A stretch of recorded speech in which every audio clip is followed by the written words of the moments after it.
나만 이야기 첫 번째 시간이 되겠습니다. 본문은 열왕기하 5장 1절부터 8절의 말씀입니다. 열왕기하 5장 1절의 말씀입니다.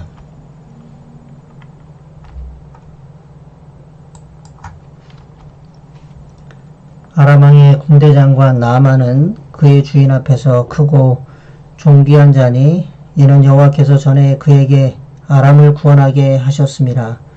그는 큰 용사이나 나병 환자더라.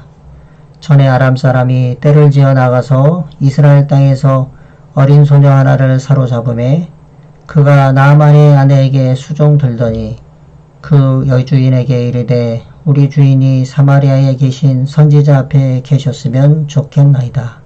그가 그 나병을 고치리이다 하는지라. 나아만이 들어가서 그의 주인께 아뢰어 이르되 이스라엘 땅에서 온 소녀의 말이 이러이러하더이다 하니 아람 왕이 이르되 갈지어다. 이제 내가 이스라엘 왕에게 그를 보내리라 하더라.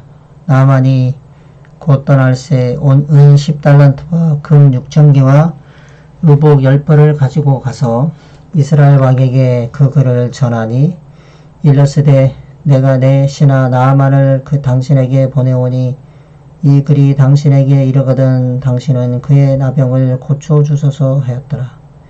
이스라엘 왕이 그 글을 읽고 자기 옷을 찢으며 이르되 내가 사람을 죽이고 살리는 하나님이냐? 그가 어찌하여 사람을 내게로 보내 그의 나병을 고치라 하느냐? 너희는 깊이 생각하고 저 왕이 틈을 따서 나와 더불어 시비하려 함인 줄 알라 하니라. 하나님의 사람 엘리사가 이스라엘 왕이 자기의 옷을 찢었다 함을 듣고 왕에게 보내 이르되 왕이 어찌하여 옷을 찢었나이까? 그 사람이 내게로 오게 하소서. 그가 이스라엘 중에 선지자가 있는 줄을 알리이다 하니라.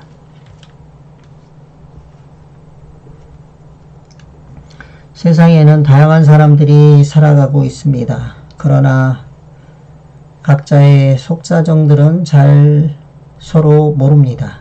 어떤 인생은 행복해 보이고 부러울 것이 없어 보이기도 하지만 속은 그렇지 않은 경우가 많습니다. 어떤 인생은 보잘것없어 보이고 남들이 보기에 힘들어 보이지만 나름대로 만족하고 행복하고 하게 잘 지내고 잘 삽니다. 그러므로 남들이 보기에 부러워할 만하다고 해서 그가 진정으로 행복한 인생은 아닌 것입니다. 한꺼풀만 벗기고 들어가 보면 사람은 다 가슴속에 아프고 힘든 가시 하나씩 가지고 살아갑니다. 날아가는 새를 떨어뜨리는 권력자, 억만금을 가진 부자라 해도 어찌할 수 없는 불가항력적인 위기에 부딪힐 때가 있습니다. 그때는 누구나 외롭고 힘든 것입니다. 그런데 오히려 그런 때에 하나님을 만나는 기회가 되는 것입니다. 어찌할 수 없음을 통감해야지 인간은 겸손히 하나님을 잡게 되는 것입니다. 오늘 나만의 이야기가 바로 그러한 이야기입니다. 본론에서도 구체적으로 세 가지 부분을 살펴보고자 합니다. 첫 번째는 큰 용사, 존귀한 자였지만 문둥병에 걸린 나아만의 모습을 보게 됩니다. 이스라엘의 이웃 국가인 아람 족속들은 노아의 아들 셈의 후손이었습니다. 오늘날의 시리아에 해당하는 곳에서 도시들과 부락들의 연맹처를 이루고 살았습니다.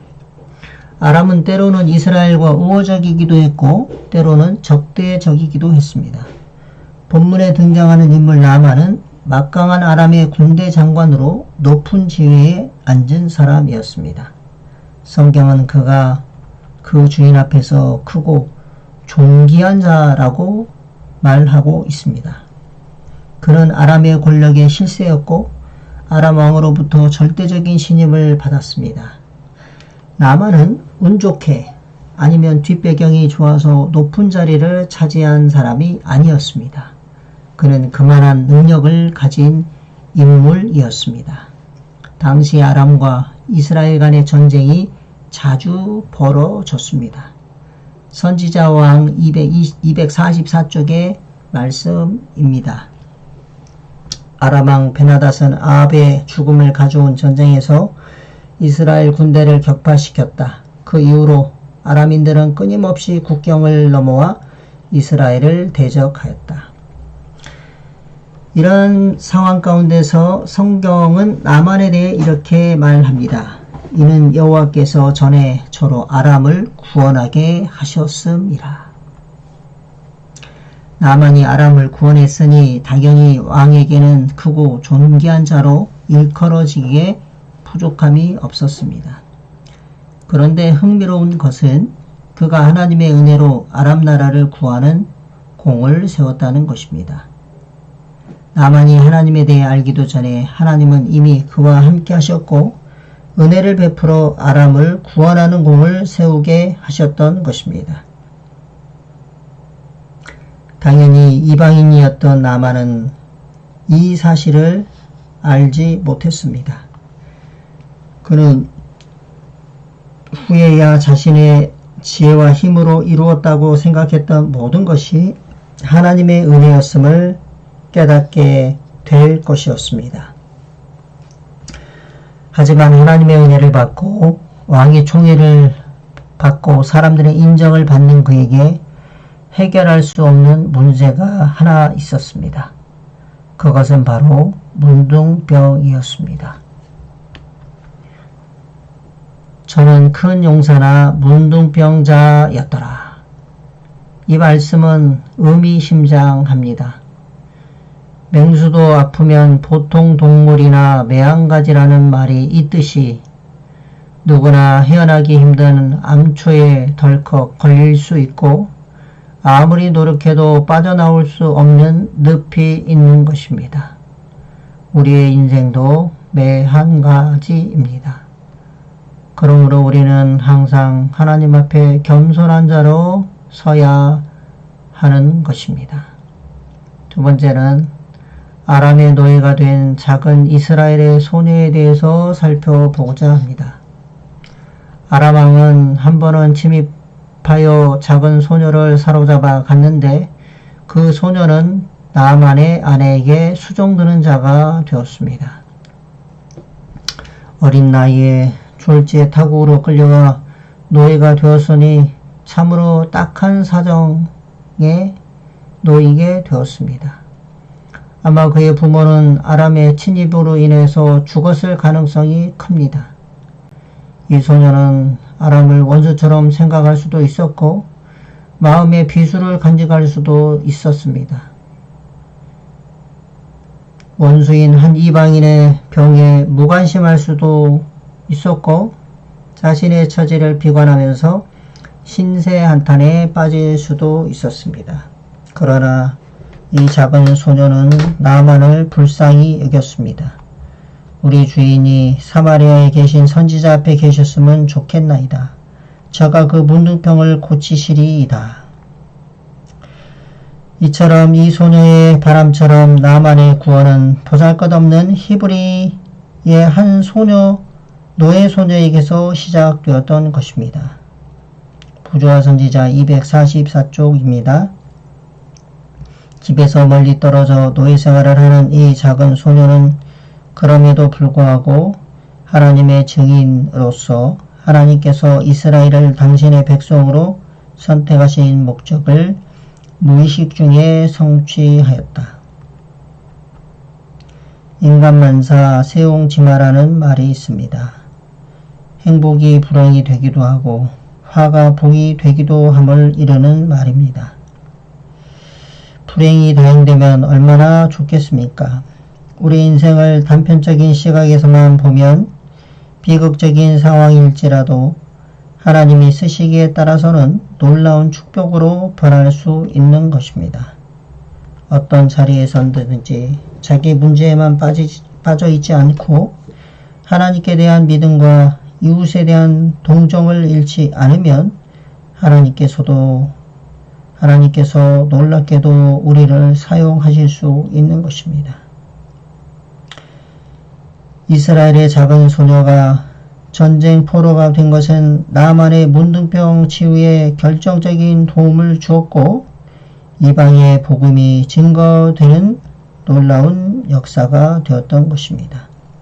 사랑하는 성도 여러분, 우리가 꼭 정말 내가 뛰어나서 가진 게 많아서 축복의 통로가 된다고 착각하지 말길 바랍니다. 우리가 아무리 보잘것없는 존재일지라도 히브리의 작은 소녀처럼 하나님 앞에 순종하는 마음으로 항상 우리의 마음이 열려 있으면 하나님의 놀라운 축복의 통로가 될 수 있는 것입니다. 나만은 그깟 계집종의 말을 가지고 오라고 흘려버릴 수도 있었습니다. 그런데 하나님의 사람은 남들이 그냥 넘긴 말도 신중하게 반응하는 사람입니다. 또한 우리는 때를 얻든지 못 얻든지 지나가는 말로라도 항상 하나님의 뜻에 대해 이야기해야 합니다. 하나님이 준비하신 그 누군가가 어떤 순간에 그 말을 듣고 그 말을 붙잡고 살아날지 모르는 일이기 때문입니다. 세 번째는 고민하는 이스라엘 왕과 하나님의 사람 엘리사를 보게 됩니다. 나만이 아람 왕에게 도움을 청하였습니다. 왕은 나라에 그토록 큰 공을 세운 신하를 살리기 위해서 못할 것이 없었습니다. 즉시로 은 10달란트, 340kg, 금 6,000개, 68.4kg, 그리고 값비싼 의복 10벌을 나아만에게 주어 이스라엘로 가게 하였습니다. 왕은 또한 이스라엘 왕에게 간곡히 편지하기를 당신은 그 문둥병을 고쳐주소서라고 하였습니다. 하지만 협조를 구하는 아람 왕의 편지를 받은 이스라엘 왕은 크게 당황한 모습을 보입니다. 편지를 읽자마자 자기 옷을 찢으며 그는 이렇게 외쳤습니다. 내가 어찌 하나님 간데 능히 사람을 죽이며 살릴 수 있으랴. 저가 어찌하여 사람을 내게 보내어 그 문둥병을 고치라 하느냐. 너희는 깊이 생각하고 저 왕이 틈을 타서 더불어 시비하려 함인 줄 알라 하니라. 이걸 보면 말하는 쪽과 듣는 쪽이 저마다 자기가 처한 상황에 따라서 전혀 다른 해석을 할 수도 있음을 봅니다. 아람 왕은 나만의 병치료를 위해 도움을 간청한 것인데 받는 이스라엘 쪽에서는 기가 찰 일이었습니다. 이스라엘은 하나님의 백성들이 사는 곳, 선지자를 통해 하나님의 말씀을 주시는 땅이었습니다.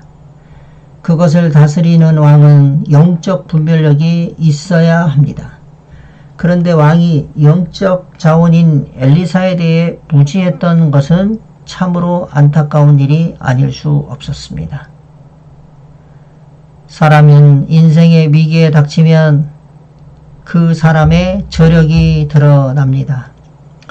왕은 평소에 영적 자원의 소중함을 알지 못했기 때문에 그는 인간적으로 판단하였던 것입니다. 열왕기하 5장 8절에 하나님의 사람 엘리사가 이스라엘 왕이 자기 옷을 찢었다 함을 듣고 왕에게 보내어 가로되 왕이 어찌하여 옷을 찢었나이까 그 사람을 내게로 오게 하소서. 저가 이스라엘 중에 선지자가 있는 줄을 알리이다. 성경주석 열왕기하 5장 8절을 보면 다음과 같이 말씀하고 있습니다. 요람이 재난으로 여긴 것을 엘리사는 기회로 간주했다. 이스라엘 왕이 완수할 수 없었던 것을 선지자는 여호와의 도우심으로 기꺼이 착수할 것이었다. 왕이 절망으로 가득 차 있는 동안 선지자는 소망으로 앞을 내다보았다. 힘들고 곤혹스러운 때에 이 땅의 연약한 자녀들을 사랑과 자비로 내려다보시는 하늘의 하나님이 계시다는 것을 기억하면 도움이 된다. 예수님의 제자들은 폭풍 속에서 걸어오시는 예수님을 보고 유령이라고 난리를 쳤습니다. 믿음이 없으면 예수가 아닌 유령만 보이게 되는 것입니다. 믿음을 가지고 정신을 차려야 주님이 똑바로 보이는 것입니다. 우리 안에 계신 예수 그리스도, 언제든지 구할 수 있는 성령의 엄청난 능력을 우리는 결코 잊지 말아야 합니다. 요한일서 4장 4절의 말씀을 보면 너희 안에 계신 이가 세상에 있는 이보다 크심이라. 사랑하는 성도 여러분, 우리 안에 세상에 어떤 이보다 크신 예수 그리스도가 계심을 인하여서 감사하고 그분을 여러분의 마음 가운데 개인의 구주로 영접하시게 되기를 간절히 바랍니다. 어떤 순간에도 하나님에 대한 희망을 잃지 않고 살아가길 바랍니다. 어떤 순간에도 이웃에 대한 긍휼을 실천하며 살아가게 되기를 바랍니다. 그러면 하나님은 우리를 놀랍게 사용하실 것입니다. 항상 하나님이 우리를 도와주실 것입니다. 예상치 않은 곳에 길이 있음을 기억하시게 되길 간절히 바랍니다. 한 주간에도 승리하는 하나님의 귀한 백성들 되시길 바라면서 오늘의 말씀을 마치도록 하겠습니다.